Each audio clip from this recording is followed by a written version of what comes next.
Hello everyone, thanks for joining me. My name's Christopher Donald and I'm going to be doing a demo on a couple of different ways of sharpening your ceramic tools, your trimming tools. These techniques are aimed at, it depends on what kind of steel your tools are made out of. The first one I'm going to show is aimed more at the cheaper steel tools, ones that are made out of the kind of silver ribbon steel, Kemper, a whole bunch of the um, basic ceramic kits that you get will have these loop tools in them. There's the big one, and then there's the smaller double-ended one that has like a squared end and a rounded end. That's kind of the standard one that most people have. And then I'm going to talk about using a file to sharpen or to sharpen the nicer steel ones. Um, anyway, we'll talk about a couple of different things. So first off, I'm going to use a grinding wheel. This is a bench grinder. They usually come with two different grit stones or one grit stone and a wire wheel like this one here. And I'm going to be using the finer grit. Um, Generally, when you get these, they're going to be dull. So the problem with ceramic trimming tools is they sell them to you dull, but they don't really work very well until you sharpen them. You can tell that they're dull just by feeling the edge or looking at it. So if you see this one here, there's like a, you can basically see the edge of it. It's like a white line, where this one here has been sharpened. And I'll flip him over. There you go. So this side has been sharpened, and you can see there's no white line or silver wider line that you can see. So I can tell that it's sharp that way, and I can tell just with my finger. Um, you're going to want to be a little bit careful, especially with these cheaper steel ones, because they have a tendency to burn. And burning is when you keep it on the grinding wheel for a little bit too long, and it heats up the metal. And when it turns blue, it unanneals the metal. It basically unhardens it, and it can't really hold an edge anymore. So if it turns blue, you need to kind of cool it off and then grind the blue part off, and you're basically good again. I would say that for these cheaper ones, in full production, we would grind them maybe once a month, and then we would hone them with a sharp file, probably every couple of days if we were trimming with them a lot. And they would last for 2, maybe 3 months before we'd finally grind all of the metal away, and we just throw them out. They weren't good anymore. We'd use the handles for something else. These are not meant to be high quality tools, but they should more or less get the job done. Now, how sharp do they need to be? Um, you're using them to essentially cut something that acts like sandpaper. So you could bother putting a really nice edge on these tools, but the first time you go to trim a pot, that really beautiful edge is gone. And in fact, the edges kind of get polished over time from using them for trimming. So I put a decent edge on it, but I don't treat them like kitchen knives or like a pocket knife or something where you're going to want to hone it down and be able to like shave the hair off your arm with it or something. It's not really appropriate for most ceramics trimming tools. The nicer Japanese black steel ones, you can do that. They're a higher carbon steel, but again, I don't know how appropriate that actually is for doing your trimming. Anyhow, all right, so we're going to go ahead and get started here. And if it ends up being too loud, I'll do a little voiceover so that you can hear what I'm saying. But essentially, what I'm going to do is this tool has an angle already kind of ground into it. So you can see there's an angle here, and I want to maintain that angle, but I want to just cut it deeper so that it ends up being sharp on the edge. I can use any part of the grinding wheel that I want. I can use here, I can use the side. It's all made out of the same material. And I'm just going to hold that angle, and I'm going to take some like really light passes, and I'm going to try not to kind of stay in one spot for too long and have it overheat. So we'll go ahead and get this one sharpened, and then I'm going to show how to sharpen this tool. And then we'll take a look at two other methods using the file, which you use a lot of times for touching it up, and using a belt sander and using a Dremel tool. So we'll do a couple of different ones so you can see how that looks. All right, here we go. So we're going to turn this sucker around.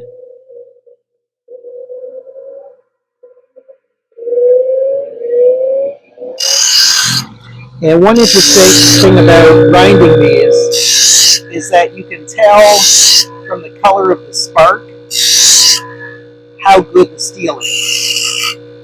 The more orange the spark, the lower quality the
All right, one thing to think about with these, when I sharpen these smaller ones, I don't try and sharpen the points. I basically am just sharpening the flats. Also, as I was working on this, you can see these are fantastically cheap. They actually heated up a little bit and the glue came loose. So this needs to have some new glue put into it. I like to use, if you've got it, like a thicker glue, something like either a two-part epoxy or even construction adhesive works really good because they don't fit these really, really well. There's a lot of wiggle. So I like something that will fill gaps. That's a little bit thicker. Something like hot glue wouldn't be good enough unless it's a hot glue that's meant to set hard. There are different glue sticks that you can put through your hot glue gun. This one fell apart as well. These are just garbage. Um, I buy these ones to give to my grade school students. I can get a pack of 10 for like $4 from China. So that's why I have a lot of these. I'll glue this one back together again and it'll actually work fine for them for a little while until they destroy it. All right, so that was using the grinding wheel. And I should mention that when you're using all of these tools, you should have eye protection. You should be wearing, if you don't have glasses, you should be wearing definitely eye protection goggles of some type. I've ground on these before and had a piece of steel lodge itself in my eyeglasses right over my iris. So not a great day if that actually hits you in the eye. Or we're going to go ahead and switch places here, and I'm going to get my sharp file, and we're going to talk about that next. All right, so I've kind of reoriented here a little bit so that I can use the edge of my tabletop, my workbench, to kind of brace this tool. And when you're using a file, this is a half-round bastard file. It's not a super fine one. I call it like a medium coarse file. Again, you don't really need something that's extremely fine for doing this kind of sharpening or touch-up work. So if I use files if either the tool is, like, I'm concerned about grinding away too much too quickly, and I need to go a little bit slower, or if I'm just touching up something that's already been ground previously. I only regrind occasionally. Usually the file is going to get it a little bit sharper for you. So what I do is I'm going to brace this on the wood, and I can go in either direction. So I can go out away from the edge, or I can go towards the edge. I just need to establish what my angle is, and you're actually going to hear it sharpening.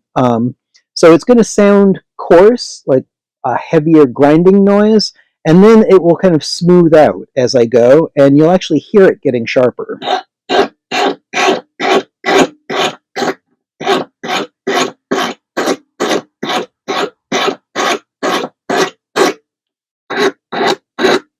I just want to be careful that I don't come too far across the angle and take the edge off. So you just need to make sure you're keeping that nice angle that you established with the grinder going with your file. I think it's easier to do when you're going away from the edge, but it's also really hard for me to hold it backwards. So usually I do one of them away, and then the other one ends up being towards, just for convenience.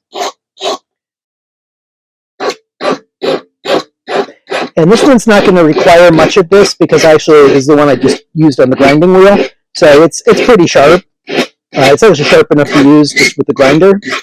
But this is just so that you guys can see what it takes to sharpen this with the file as well.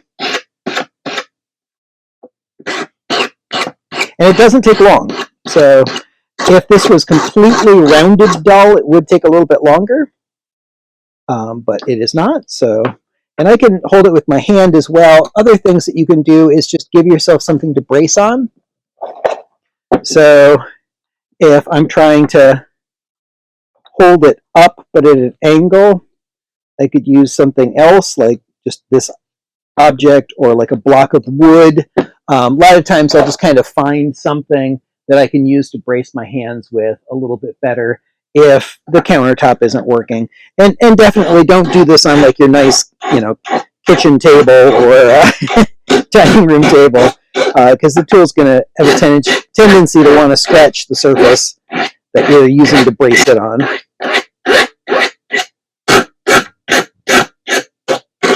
So that was a good example. You could hear it where it sounds rough and then it goes a lot smoother sounding. So I do the different directions just on convenience. Whatever way I can brace my hand a little bit better, that's the direction I'll use the file. I've done this for so many years at this point that it's not an issue for me to do it one way versus the other. Now, actually, as I'm looking at this one here, that bottom, that looks a little bit, I didn't grind that very well, so he needs a little bit more honing. So I'm going to actually go ahead and sharpen that up a bit. And this is a really great way of kind of like getting it perfect. Now, one thing with this cheap steel that you're going to end up finding is that the metal is actually going to kind of fold over. So I'll sharpen the edge, but then the edge gets so thin that it actually kind of folds under. And if you find that happening, then I'll usually just kind of take and knock that little bit off of the other side. You can do it with sandpaper, or you can do it with the round part of this file. Or you can basically not worry about it. It's such a fine piece of metal when it folds over like that, that it gets polished off the first couple times you use the trimming tool. So usually I'll just grind it, or if it hasn't been sharpened in a while, hit it with the file, give it a new edge, and then just use it a few times, and it polishes it right up. So again, I don't know how necessary it is to get crazy about sharpening these. They should be sharp. They should not be round, but beyond just making it sharp, it's diminishing returns. All right, let's go ahead and take a look at the belt sander, and then we'll look at a Dremel tool next. All right, so this is my bench belt sander. It has two different sanding areas. You have a horizontal and a vertical one. The horizontal is a large belt that turns, and the vertical is a round disc. When I'm using this to sharpen, I'm usually going to use the vertical disc. And you want to be a little bit careful. The speed changes the distance you are from the center. So the center of this is almost not moving. As you move out, it goes faster and faster, and it's turning in a counterclockwise direction. So you want it to come down into the blade, and that would be this side. If you want it to go away from the blade, that's on this side. So it would basically be coming up on it, and here it would be coming down into it. I like when it's coming down into it because it kind of is going to push it down onto the platform here and kind of hold it steady. And I would not want to sharpen right here on the edge. I want to sharpen somewhere more here in the middle where it's not moving as fast. If you have a variable speed, belt sander, then you'd want to make it go a little bit slower if at all possible. I'll do that too with my grinder if I can. If you don't have a variable speed grinder or belt sander, you can get a speed changing. It's basically like a plug with a knob, and they use them for routers. And so you can actually plug your grinder or your belt sander into that, and then change the speed of it by changing the amount of power that goes to it. And those are really helpful for sharpening, because often the things you're using to sharpen are just going too fast, and they tend to burn the steel. I'm going to wear ear protection for this one because he's a little bit louder. And go ahead and grab another tool here. I've already sharpened the other one twice, so we'll do this one. You can see he's got a rounded edge. Go ahead and get this turned on and sharpen it up so you can see what that looks like.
All right, now you could see there's some disadvantages to using this.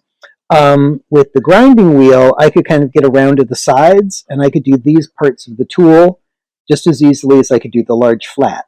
With this tool, I can't get around to those areas very easily.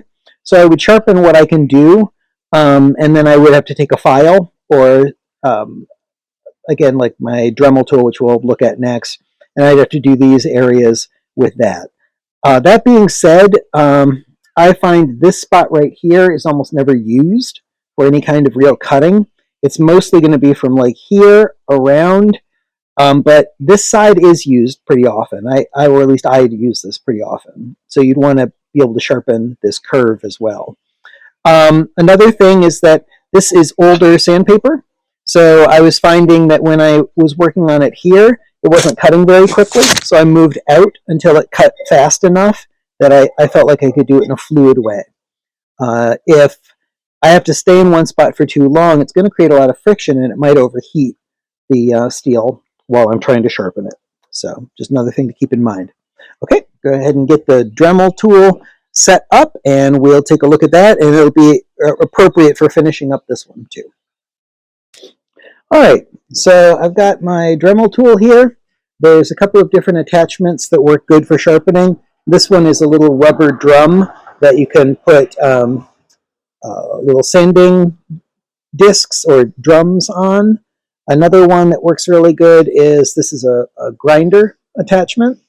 So either one of these are really nice for sharpening. They come in different diameters, so if you're trying to fit it into a small spot, you can usually find one that's going to work for you. Now, before we do this, let's talk a bit about like kind of which of these solutions might make sense for you. Some of it obviously is just going to be space and cost, even loudness, frankly, depending on your living situation or where you work. You might not want to have to buy like a whole belt sander or a bench grinder. Bench grinders are pretty cheap. You can pick one up for under 50 usually. Belt sanders are a little bit more, under 100. Dremels, you can get a good Dremel tool for around 50 bucks. Files, you can get one or two good sharp files for $15, $20 each. And I'd say I use files quite a lot just in doing other things. The next thing I would use the most would be my bench grinder. Depending if you do other smaller crafting things, a Dremel may be more flexible for you. You can use them as a drill. You can use them to cut things. So probably the bench sander is going to be the least flexible for like using it for more things. Although I use it extensively, but I do a lot of woodworking as well. But like a Dremel or a couple of sharp files, I mean, it's not like they're going to take up a lot of storage space. You can take them out when you want. The file is essentially more or less silent for sharpening. The Dremel you're going to hear is a little bit higher. There we go. So that's the low speed. It's still pretty quiet, frankly. That's the high speed. I would not sharpen things on high speed. Probably a bad idea, frankly. It's going to take off too much material too quickly. Now, this one's got a really funky little low setting here. There we go. Okay, so let's go ahead and get started with this. Similar to trying to brace yourself for using the files, I'd want to brace myself for using this. And I'm going to pull it counter to its rotation.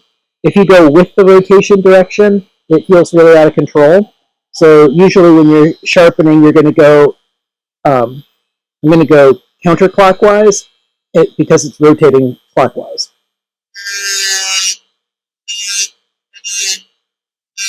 And I just want to be careful that I don't let this dig in too much.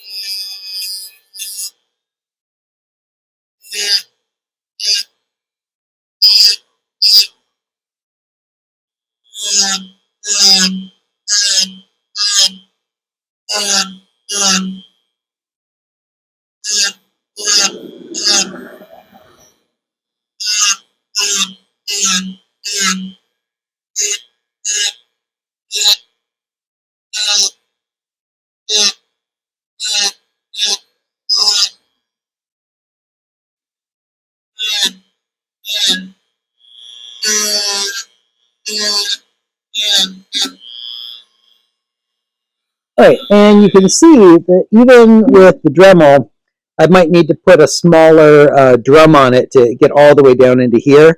The file would let me get all the way to there without any trouble. So it's nice, depending on what your tool shapes are, to have a couple of solutions. Anyhow, this is something that I end up doing for all my students when I have them for wheel throwing classes. I kind of grab everyone's trimming tools and I go sharpen them all because they're more or less worthless unless you sharpen them. Now, again, this has to do with these flat ribbon ones. If you have a tool that looks like this, but it's a round wire, those aren't meant to be sharpened. You can just leave those as they are. And if they're not getting the job done, then switch to more of a ribbon tool. Sharp tools are going to slice rather than just sort of gouging. And having a sharp tool means that as you're trimming, you don't have to use as much force, and you're less likely to push through the bottom or to have it kind of like suddenly get out of your control the way that a dull tool is going to. Once you've sharpened them, be safe and careful, and don't cut yourself with them. That's why they don't sell them sharp, is because they're afraid you're going to cut yourself and then you're going to sue them. Anyhow, so thanks for joining me, and make sure to subscribe if you'd like to be alerted to when new videos are dropping. Taking a little short break because I and it stuck one of my hands with a very large splinter, and it's healing up. But once I'm all healed up, I'll be back doing some more throwing videos. Probably the next ones dropping are going to be some decorating techniques. So take care, everyone, and I'll see you back here again soon. Bye.